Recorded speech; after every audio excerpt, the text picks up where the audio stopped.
जय हिंद साथियों, श्री शिवाय नमस्तुभ्यम। आप तमाम भावी गुरुजी का, भविष्य के गुरुजी जो आप 20 दिन के बाद गुरुजी बनने का एग्जाम दीजिएगा और फाइनली गुरुजी बन जाइएगा, उन सबों का स्वागत है आपके अपने चैनल सर्वेश क्लासेस केजीजी पर। जितना भी भविष्य के गुरुजी बा और वर्तमान के गुरुजी बा, सबके स्वागत करे तानी सर्वेश क्लासेस केजीजी पर। रउआ लोगन के सामने उपस्थित हूँ बा एडुटेरिया बीपीएससी बिहार प्राथमिक शिक्षक विकल्प 5 विकल्प वाला सेट प्रैक्टिस लेकर। और ये 5 विकल्प वाला सेट का क्या है, मास्टर वीडियो है साथियों। इसमें हम लोग क्या करेंगे, पूरा का पूरा वीडियो एडुटेरिया का सेट ही कंप्लीट कर लेंगे, जितना भी सेट है सभी गजब डिस्कशन के साथ एकदम दमदार अंदाज में। ओके, तो पूरा सेटे कर लेंगे। उससे पहले आप लोग जानते हैं कि आपके भाई सर्वेश ने आपको कल बताया था कि एग्जाम का अपडेट क्या है, एडमिट कार्ड कब तक आएगा। तो आज जो है चेयरमैन सर का ऑफिशियली ट्वीट भी आ गया है कि 15 अगस्त तक में एडमिट कार्ड आ जाएगा। ओके, और ये जो राज्य व्यवस्था इसकी क्लास है, साथ ही साथ आपको एडुटेरिया समान अध्ययन 500 वस्तुनिष्ठ प्रश्न की क्लास अंतिम आहुति दी गई है। और साथ ही साथ द ऑफिसर एकेडमी का 7000 वस्तुनिष्ठ प्रश्न श्रृंखला भी आपको मिल रहा है। और आज आपको मिल रहा है कोई नहीं है टक्कर में, क्यों परे हो चक्कर में, बीपीएससी शिक्षक भर्ती 2023 5 ऑप्शनल का जो है 120 क्वेश्चन वाला दमदार सेट गुरुजी तब बने के बाद ये कर लिया तो 80 नंबर पक्का, ये कर लिया तो 80 नंबर पक्का सीरीज के तहत आपको।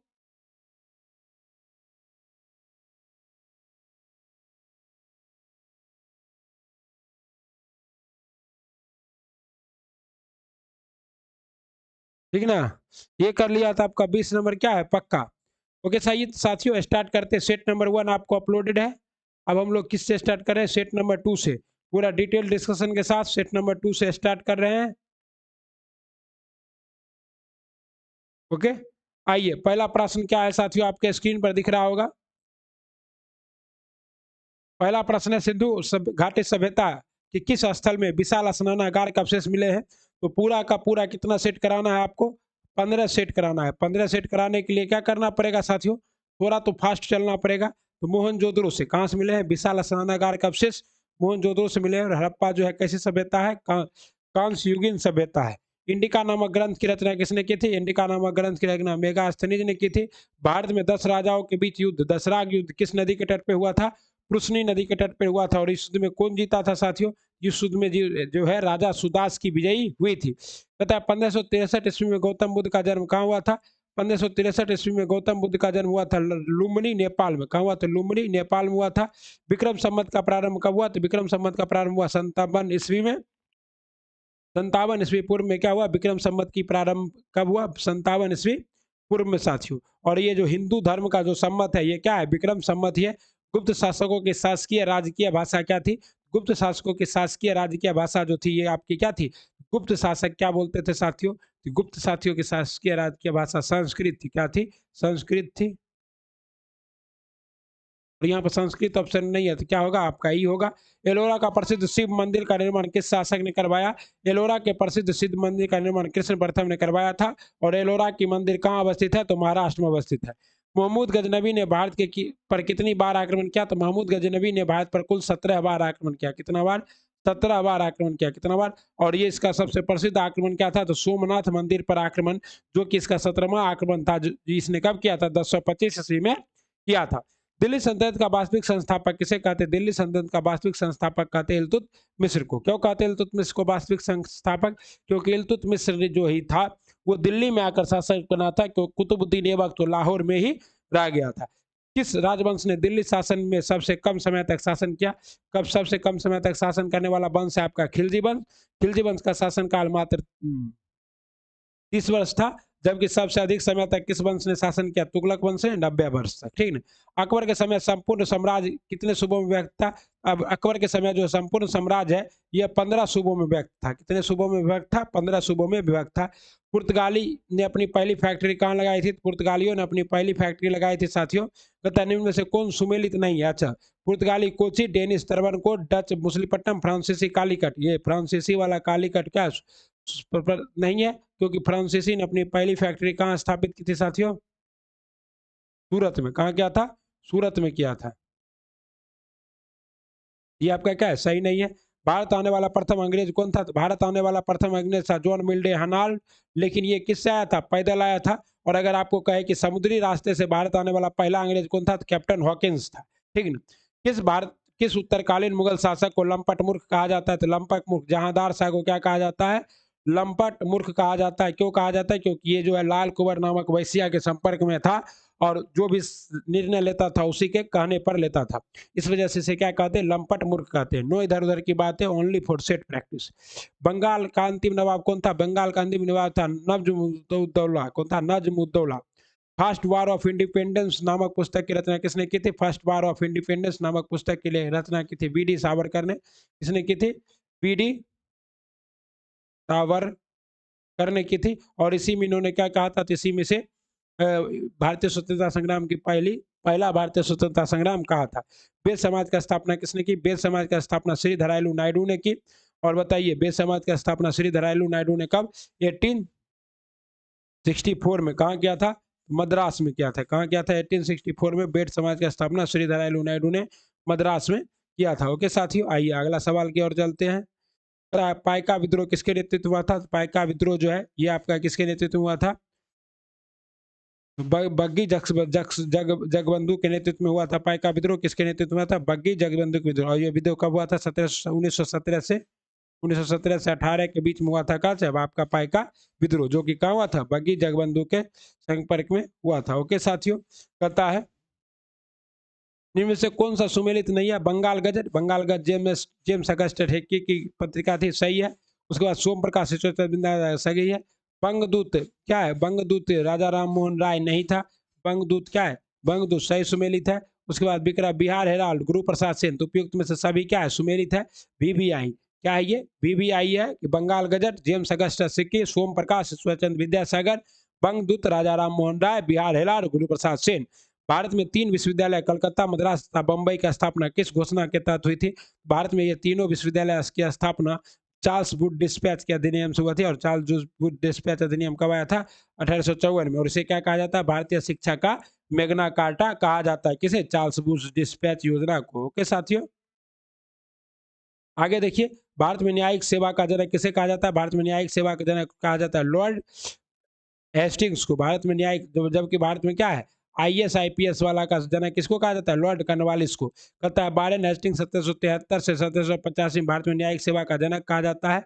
क्योंकि किसी समय में सबसे पहला जो है आपका सुप्रीम कोर्ट का स्थापना हुआ था कहाँ? कोलकाता में, जिसकी चीफ कौन थी? Lord Elijah Impey. कौन थी? सर एलिजा एम्पे जो प्रधान न्यायाधीश थी। निम्न में से कौन सी घटना सबसे बाद में घटित हुई? सिंध को अंग्रेज साम्राज्य में मिलाया। तो सिंध को अंग्रेज साम्राज्य में कब मिलाया गया? 1843 में, लॉर्ड एलन के शासनकाल में। प्रथम अंगल सिख युद्ध कब हुआ था? 1845-46 में। ठीक ना। तृतीय अंगल बर्मा युद्ध क्या हुआ था?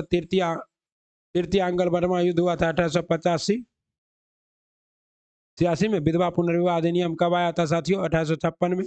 कहता है कौन सी घटना सबसे बाद में घटित हुई थी? तो सबसे बाद में कौन घटित हुआ था? तृतीय अंगल बर्मा युद्ध। तृतीय अंगल बर्मा युद्ध 1885-86 में हुआ था। ओके, और इस समय जो वायसराय थे वो कौन थे? Lord Dufferin. ठीक है ना साथियों। कहता है पूना सार्वजनिक सभा के संस्थापक कौन थे? पूना सार्वजनिक सभा के संस्थापक थे आपको एमजी रानाडे। कौन थे?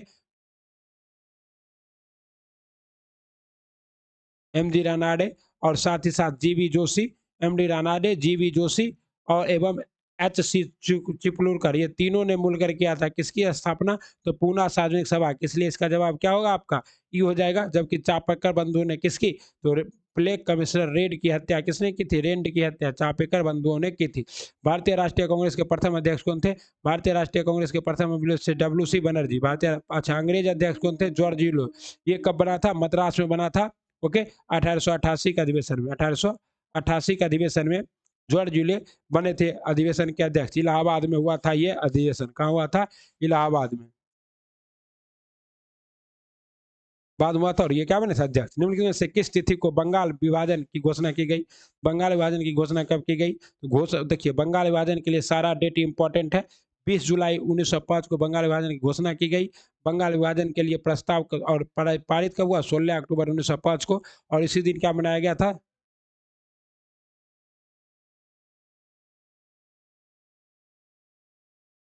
लंदन में करजन बाइली की हत्या किसने की? लंदन में करजन बाइली की हत्या मदन लाल ढींगरा ने की। अभी कुछ दिन पहले क्या था, तो उधम सिंह का डेट मनाया गया था, क्या चीज, पुण्यतिथि।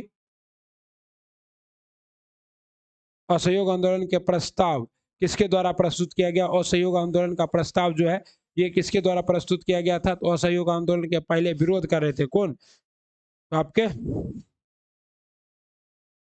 असहयोग आंदोलन का प्रस्ताव चिदम्बरम के द्वारा, सी आर दास के द्वारा, सी आर दास के द्वारा प्रस्तुत किया गया था, लेकिन ऑप्शन में ये नहीं है, इसलिए सही जवाब क्या होगा? ये। और ये कब हुआ था? तो 1920 के नागपुर अधिवेशन में, 1920 के नागपुर अधिवेशन में यह प्रस्ताव पारित किया गया था। और इसकी अध्यक्षता किसने की थी? राघवाचारी ने। इसकी अध्यक्षता कौन किया था? बिघा राघवाचारी। ठीक है ना। तो आपको पता है कि जब विशेष अधिवेशन में कलकत्ता में इसको पेश किया गया था, तो सी आर दास ने इसका विरोध किया था। बाद में सी आर दास ने इसका समर्थन किया और राघवाचारी क्या थे? अध्यक्ष थे, और इसकी अध्यक्षता में हुआ। और होने के बाद क्या हुआ कि ये पारित हो गया, और असहयोग आंदोलन 1 अगस्त 1920 को स्टार्ट हुआ। गांधी जी के डांडी मार्च की तुलना नेपोलियन के पेरिस मार्च में मुसोलिनी के रोम मार्च से किसने की? गांधी जी के जो है डांडी मार्च की तुलना नेपोलियन के पेरिस मार्च एवं मुसोलिनी के रोम मार्च से किसने की? ये कौन किया था? सुभाष चंद्र बोस। कौन किया था? सुभाष चंद्र बोस। ओके साथियों, तथा 1837 में चुनाव में कांग्रेस द्वारा बहुमत प्राप्त प्रांतों की संख्या कितनी थी? तो कांग्रेस ने 1937 में कितने प्रांतों में? तो 5 प्रांतों में संपूर्ण बहुमत प्राप्त किया था। ओके साथियों, और ये प्रांत कौन थे? तो ये मद्रास थे, संयुक्त प्रांत थे, मध्य प्रांत थे, बिहार, उड़ीसा में पूर्ण बहुमत किसे मिला था? कांग्रेस को मिला था। ओके साथियों, अगला सवाल है, समाचार पत्र का मुक्तिदाता किसे कहा जाता है? समाचार पत्र का मुक्तिदाता चार्ल्स मैककॉफ को कहा जाता है। क्यों कहा जाता है? चार्ल्स मैककॉफ 1835 से 36 तक क्या बने थे? भारत के गवर्नर जनरल बने थे, और इन्होंने जो है भारतीय प्रेस पर लगे सभी प्रतिबंधों को क्या किया था? हटा लिया था। भारत छोड़ो आंदोलन 1942 के दौरान इनमें से किस भूमिगत रेडियो का संचालन किया था? तो उषा मेहता ने किया था।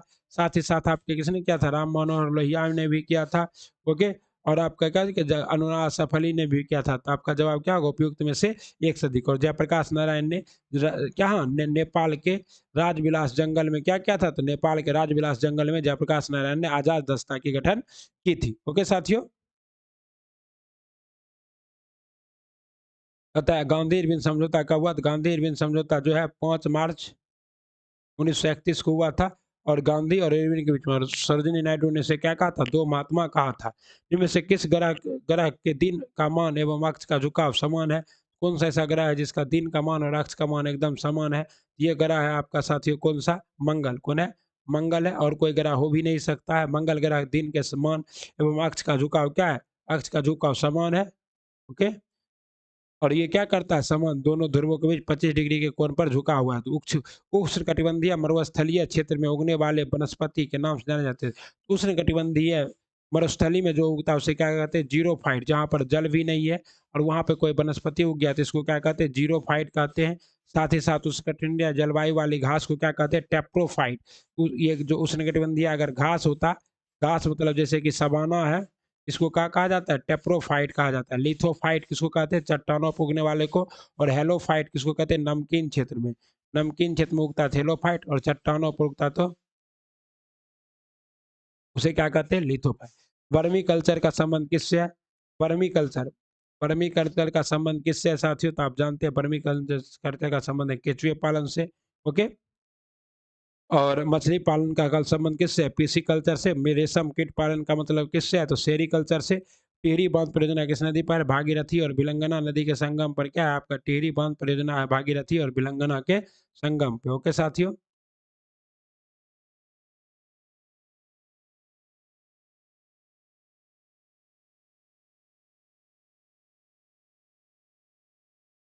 अगला देखिए, कहता है भारत का न्यूनतम जनसंख्या वाला राज्य क्या है? तो भारत में सबसे कम जनसंख्या कहाँ की है?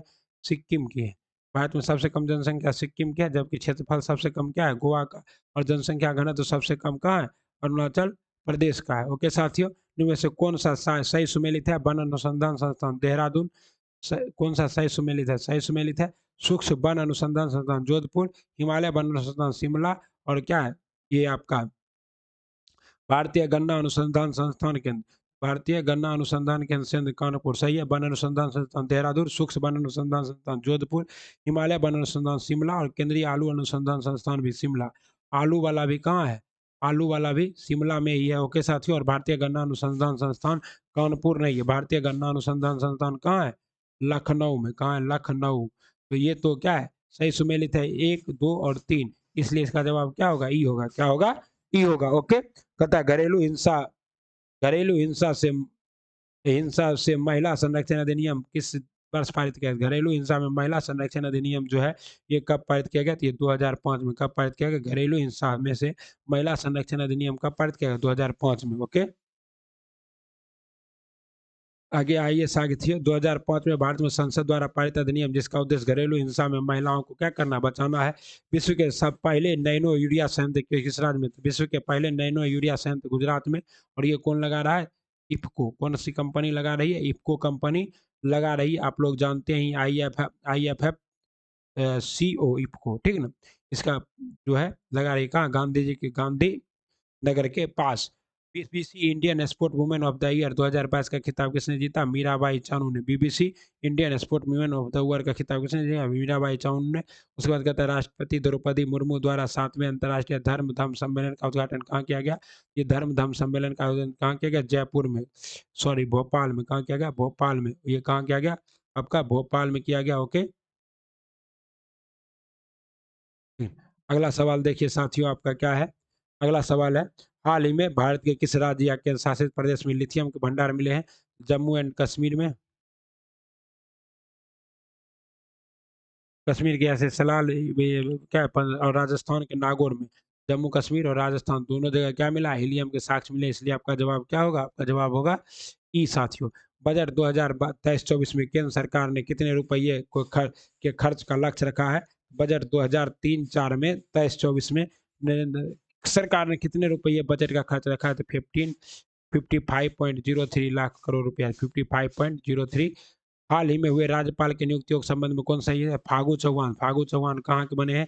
ये मेघालय के बने हैं साथियों। शिव प्रताप कौन सा संबंध सही सुमेलित है? तो राजेंद्र विश्वनाथ आलेकर ये बिहार के बने हैं। ओके। शिव प्रताप शुक्ला ये कहाँ के बने? और यह क्या है? CP राधा कृष्णन ये कहाँ के बने? तो CP राधा कृष्णन झारखंड के बने हैं। कहाँ के? झारखंड के बने हैं। ओके। तो मात्र एक के सही सुमेलित है उसका नाम क्या है? हिमाचल प्रदेश कौन है? शिव प्रसाद शुक्ला। कहाँ के? हिमाचल प्रदेश के। शिव प्रसाद शुक्ला कहाँ के? हिमाचल प्रदेश के क्या है? शिव प्रसाद शुक्ला है। ओके साथियों। मोबाइल से फोटो खींच रहे थे एकदम धूप में जाके आपके लिए ताकि PDF अच्छा बने। The blue book A writers general पुस्तक किसके द्वारा लिखी गई? The blue book A writers general नामक पुस्तक जो है भारत किसके द्वारा लिखे गए साथियों? ये पुस्तक लिखा गया अमिताभ कुमार के द्वारा। किसके द्वारा? अमिताभ कुमार के द्वारा लिखा गया। ओके। फरवरी 2023 में 12वें विश्व हिंदी सम्मेलन का आयोजन कहाँ हुआ? फिजी में।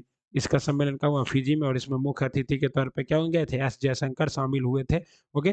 किस देश के राष्ट्रपति अब्दुल फतेह अल सीसी भारत के 74वें गणतंत्र दिवस के मुख्य अतिथि बने थे? ये बना था मिस्र का। और मिस्र का सर्वोच्च सम्मान ऑर्डर ऑफ द नाइल किसे मिला है? नरेंद्र मोदी जी को मिला है। ओके। ग्लोबल इनोवेशन इंडेक्स 2023 का आधार नवाचार के मामले में भारत का कौन सा स्थान है? 40वां। ग्लोबल इनोवेशन इंडेक्स 2022 में। ग्लोबल इनोवेशन इंडेक्स 2022 में नवाचार के मामले में कौन सा स्थान है? 40वां स्थान है। दुनिया का पहला नोजल कोविड वैक्सीन किस कंपनी ने विकसित किया? दुनिया का पहला नोजल कोविड वैक्सीन किसने? भारत बायोटेक ने विकसित किया। भारत बायोटेक ने विकसित किया दुनिया का पहला नोवल कोविड वैक्सीन। कोशिका में राइबोसोम की उपस्थिति में कौन सा ऊर्जा संपादित नहीं होता? कोशिका में राइबोसोम की उपस्थिति में कौन सा प्रोटीन संश्लेषण नामक ऊर्जा संश्लेषित नहीं होता है? ऐसे रोग जो बहुत समय तक बने रहते हैं उन रोगों को कहा जाता है चिरकालिक रोग। क्या कहा जाता है? चिरकालिक रोगों के साथियों। इनमें से कौन प्रकाश संश्लेषी अंग है? इसमें पत्ती तो प्रकाश संश्लेषी अंग है ही, हरित लवक भी है। और कहीं कहीं तो क्या होता है? जड़ में भी, जड़ में नहीं होता है तो पत्ती और हरित लवक। इसका जवाब क्या हो जाएगा? तब ये हो जाएगा। अंगक है तो पत्ती।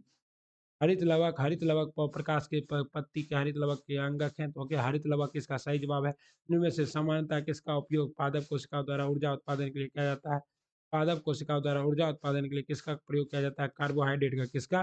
कार्बोहाइड्रेट का C6H12। वो 6 + 6 CO2 तो C6 CO2 + 6 H2O प्लस ऊर्जा का निर्माण होता है ऊर्जा किस रूप में बनता है? एटीपी के रूप में बनता है। ओके, कार्बन डेटिंग का दृष्टिकोण निम्न में से किससे शुरू हुआ? कार्बन डेटिंग का दृष्टिकोण जो है ये किससे शुरू हुआ साथियों?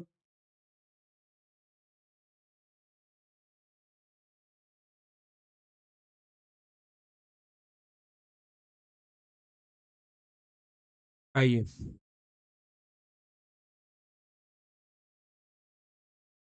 कार्बन डेटिंग का जो है ये किससे शुरू हुआ? कार्बन डेटिंग का क्योटो प्रोटोकॉल से। किससे? क्योटो प्रोटोकॉल से। ओजोन परत संरक्षण दिवस कब मनाया जाता है? ओजोन परत संरक्षण दिवस 16 सितंबर को मनाया जाता है, क्योंकि आपको पता है कि पहली बार 16 सितंबर 1994 को ही क्या हुआ था, ओजोन परत के लिए काम किया गया था। और इस प्रोटोकॉल का नाम क्या है? Montreal protocol. राजीव गांधी वन्य जीव संरक्षण पुरस्कार दिया जाता है। राजीव गांधी वन्य जीव संरक्षण पुरस्कार दिया जाता है इसको, तो वन्य जीवों के क्षेत्र में किए गए विशिष्ट कार्यों के लिए शैक्षिक एवं शोध संस्थाओं वन एवं वन्य जीव के लिए ये क्या दिया जाता है? दिया जाता है। भारत का राष्ट्रीय जैविक उद्यान स्थित है। भारत का राष्ट्रीय जैविक उद्यान स्थित है नई दिल्ली में। निम्न में से किसकी my picture of free India नामक पुस्तक रचना की है? तो my picture of free India नामक पुस्तक रचना किसने किया? महात्मा गांधी ने। विश्व बिहार विधानसभा में सीटों की कुल संख्या कितनी है? बिहार विधानसभा में सीटों की कुल संख्या कितनी है? 343 है। ओके, इनमें से कौन से पर्यावरण संतुलन के संरक्षण से संबंधित है? वन नीति संबंधित है। पर्यावरण सुरक्षा नीति 1986 सम्मिलित है। ओके, औद्योगिक नीति, शिक्षा नीति, तो सभी हो जाएगा। निम्न में से कौन कृत्रिम पारिस्थितिकी तंत्र है? तो धान का खेत क्या है? कृत्रिम पारिस्थितिकी तंत्र है। ओके साथियों, कहता है पारिस्थितिकी अस्थायी मितव्ययता या किस आंदोलन का नारा है? पारिस्थितिकी अस्थायी मितव्ययता ये किसका आंदोलन का नारा है? तो चिपको आंदोलन का। किसका? चिपको आंदोलन का नारा क्या था?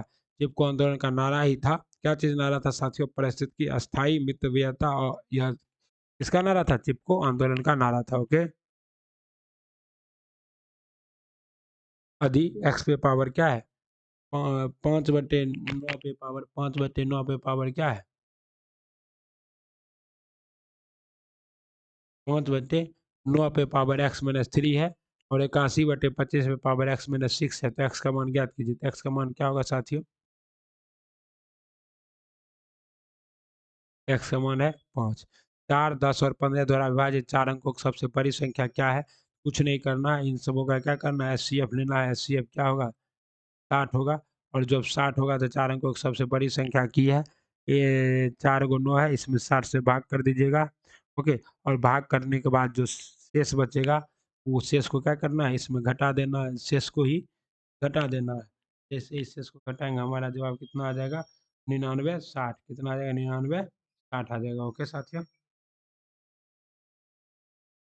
मतलब ओम प्रकाश ओम प्रकाश ने 16,000 रुपये में एक मोबाइल खरीदा और बाद में उसे 20,000 रुपये में बेच दिया। इसमें तो कितना का हुआ? 4,000 का।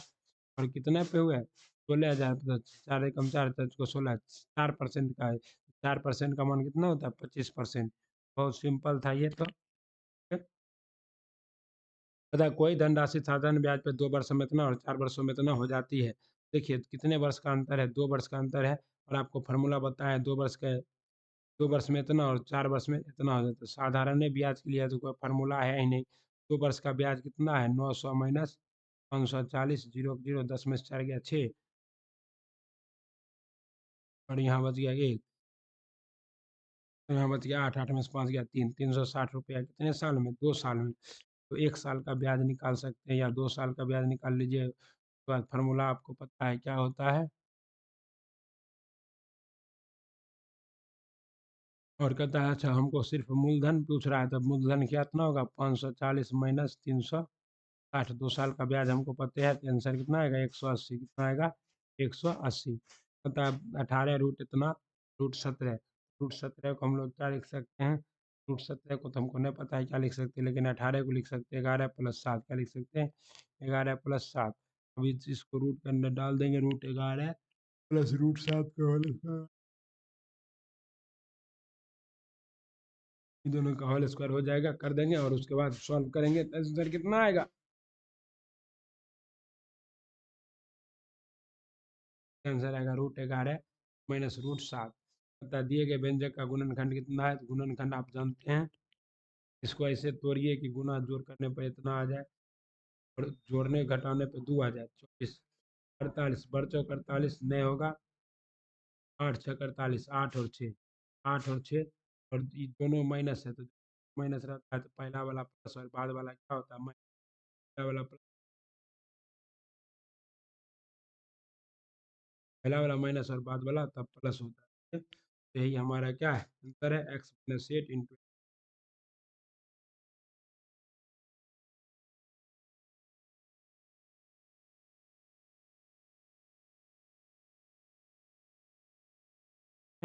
अब देखिए प्रत्येक बाय कोण प्रत्येक आंतरिक कोण का 2/3 है तो भुजाओं संख्या बाय कोण आंतरिक कोण का मान लीजिए एक्स का 2/3 एक्स प्लस 3 दोनों कितना हो जाएगा 80 डिग्री यानी 2x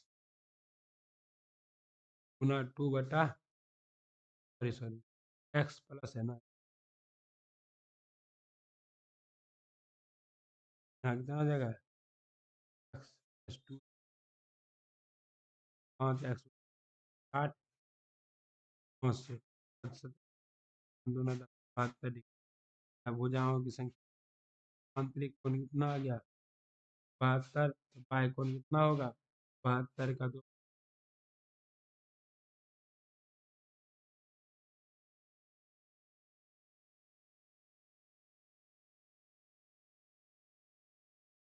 कितना हो जाएगा बताइए साहब 72 का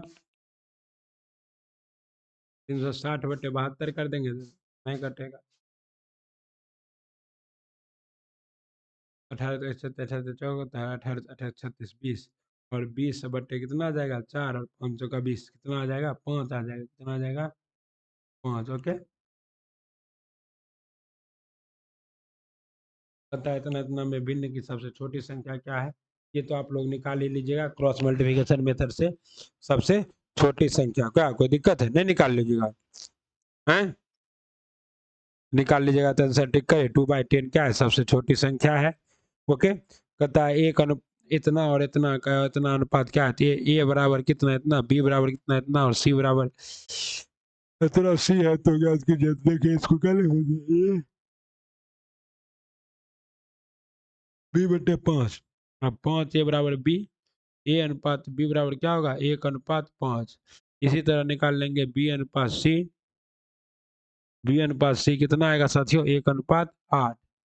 अब उसके बाद हम लोग इसको क्या करेंगे इसे जानते हैं 1:5 फिर क्या है 1:8 यहाँ 5 यहाँ 1 अब गुना 8×5 = 40 5 कम 5 1 कम 1 किसका पूछ रहा है साथियों ए बी सी का 1:5 ओके आंसर 5:40 सही जवाब। अगला सवाल देखिए यदि x एक सम पूर्णांक है तो निम्नलिखित में से कौन सा एक विषम पूर्णांक है x सम पूर्णांक है तो x² प्लस 5 जो है ये क्या होगा x² 3x² प्लस 5 ये विषम पूर्णांक होगा। एक कक्षा में 14 विद्यार्थी कितने विद्यार्थी एक कक्षा में 14 विद्यार्थी का औसत वजन कितना है तो औसत वजन है 140 किग्रा है। जब एक छात्र कक्षा छोड़कर जाता है तो कक्षा का औसत भार 2 किग्रा कम हो जाता है 14 विद्यार्थी का 140 है 14 गुना क्या कर दीजिएगा आप 14 गुना 40 ओके। और जब एक विद्यार्थी छोड़ के जाता है तो वजन औसत वजन 2 अब क्या है 13 गुना 38 तो छोड़कर जाने वाले विद्यार्थी का औसत वजन निकालना है कुछ नहीं करना है दोनों को घटा देना है। जैसे ही घटाएंगे क्या होगा साथियों 560 में से 496 जाएगा 66 किग्रा आंसर आ जाएगा। दिए गए विकल्पों में उस शब्द का चयन कीजिए जिसे दिए गए शब्द के उपयोग से नहीं बनाया जा सकता है इसमें CAR सी सी आर ई सी है तो सी है आर है लेकिन ई कहीं नहीं है तो CRE वाला नहीं बनाया जा सकता है। महेश का जन्मदिन सोमवार 29 जून का है तो उसी सप्ताह उसी वर्ष में सप्ताह का किस दिन रमेश के जन्मदिन होगा यदि रमेश का जन्म 17 दिसंबर को हुआ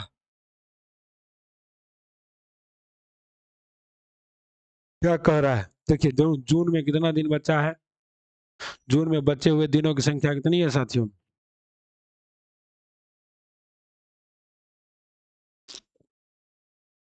जून में एक दिन बचा हुआ है ओके। उसके बाद जुलाई में कितना दिन बचा हुआ है? 31 दिन बचा हुआ है। अगस्त में कितना दिन बचा हुआ है साथियों? अगस्त में 31 प्लस 30, सितंबर में प्लस 31, अक्टूबर में प्लस 30 और प्लस 17 बराबर कितना देगा? 171 दिन। इसको हम लोग किससे भाग करते हैं? 7 से भाग करते हैं। जब हम लोग 7 से भाग करेंगे, 7 3 7 का 7, 7 दूनी 14, 15 16 17 बच गया 3, और 3 पर 1 31, तो 7 चौका 28, 28 के बाद 29 30 31 3, तो कितना दिन एक्स्ट्रा आएगा? 3 दिन। अभी सोमवार से 3 दिन बाद, सोमवार के बाद मंगल बुध बृहस्पति, तो किस दिन हो जाएगा? गुरुवार को। किस दिन हो जाएगा? गुरुवार को। श्वेता दक्षिण की ओर कितना किलोमीटर गई? 5 किलोमीटर गई। कोई दिक्कत नहीं है, दक्षिण जा रही है। श्वेता कहाँ? दक्षिण की ओर 5 कितना किलोमीटर? 5 किलोमीटर गई। जाने के बाद क्या हुआ? श्वेता किधर मुड़ गई? वो दाएं मुड़ गई, दाएं मुड़ गई और 7 किलोमीटर चली। 7 किलोमीटर चलने के बाद वो क्या होता है? 7 किलोमीटर चली और पुनः दाएं मुड़ गई। पुनः क्या मुड़ गई? दाएं मुड़ गई और कितना चली? 7 किलोमीटर चली।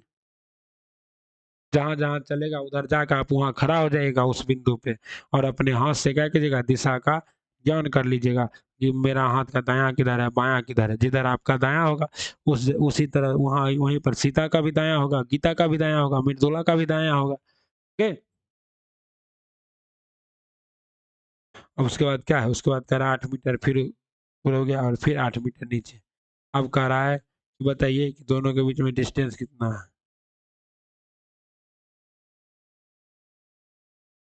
ये डिस्टेंस हमको पूछ रहा है।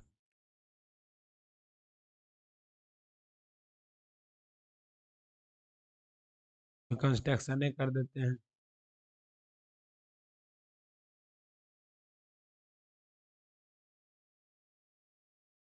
ओके।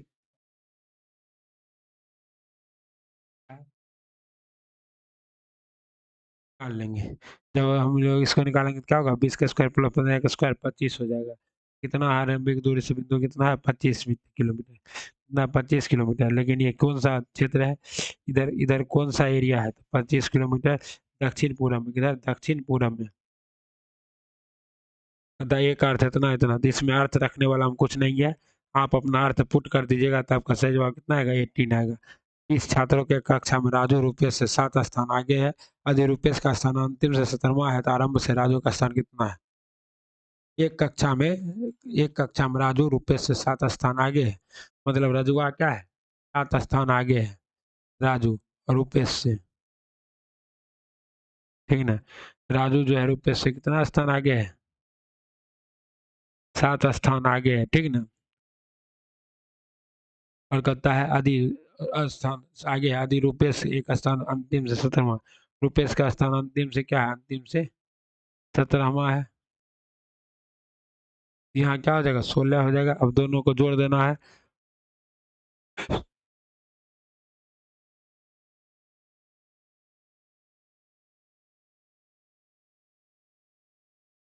अब क्या है आपका जो आएगा? 39 प्लस 17, 39 प्लस 17 क्या? इतना प्लस एक, कितना का? 23वां। तो कितना रैंक होगा? 23वां। ऑप्शन में नहीं है, 16वां है, तो 16वां ही होगा। ओके। अगला देखिए। कहता है दिए गए में, तो पैटर्न में, तो इस पैटर्न में कुछ नहीं करना। P A P double T R P double T R P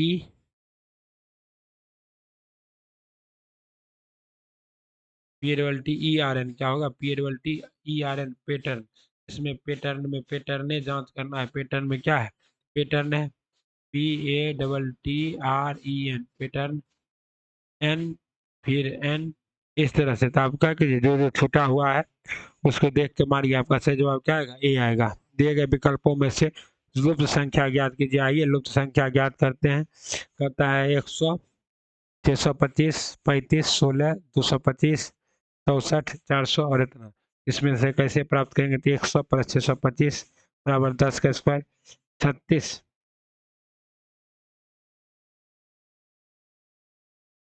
के स्क्वायर प्लस 4 का स्क्वायर बराबर कितना हो जाएगा? 28। उसी तरह 36 का स्क्वायर प्लस 225 का स्क्वायर 36 6 का स्क्वायर प्लस 200। इसका सही जवाब कितना है? 21 का।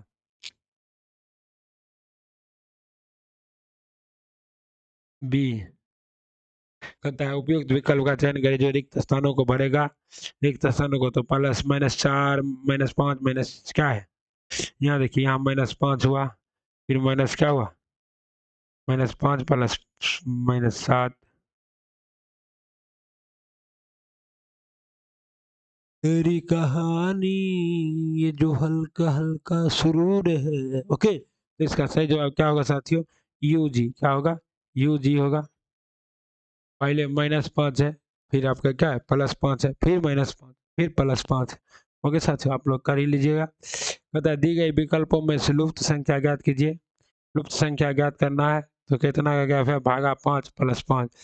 दोनों के बीच में क्या है? यहाँ पर संबंध।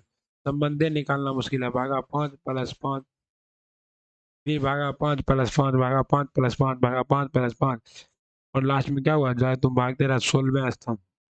होता है 16 को। तो दी गई संख्या में लुप्त संख्या ज्ञात कीजिए। लुप्त संख्या कितना होगा? 16।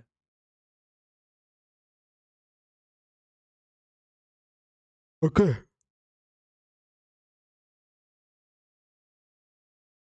अब हम लोग स्टार्ट करेंगे सेट नंबर 3।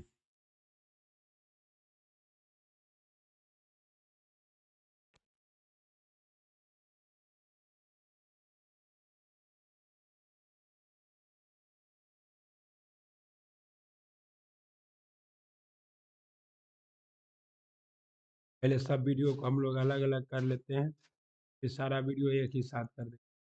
ठीक है, पहले इस वीडियो को यहीं पर रोक देते हैं। आपको ये वीडियो मिल जाएगा सेट नंबर 2 का, और फिर अलग अलग क्या करेंगे? नया नया वीडियो बनाते रहेंगे। बहुत बहुत धन्यवाद। पढ़ते रहिए, बढ़ते रहिए, और 15 सेट 1 से 2 दिन में अपलोड कर रहे हैं। ओके, धन्यवाद।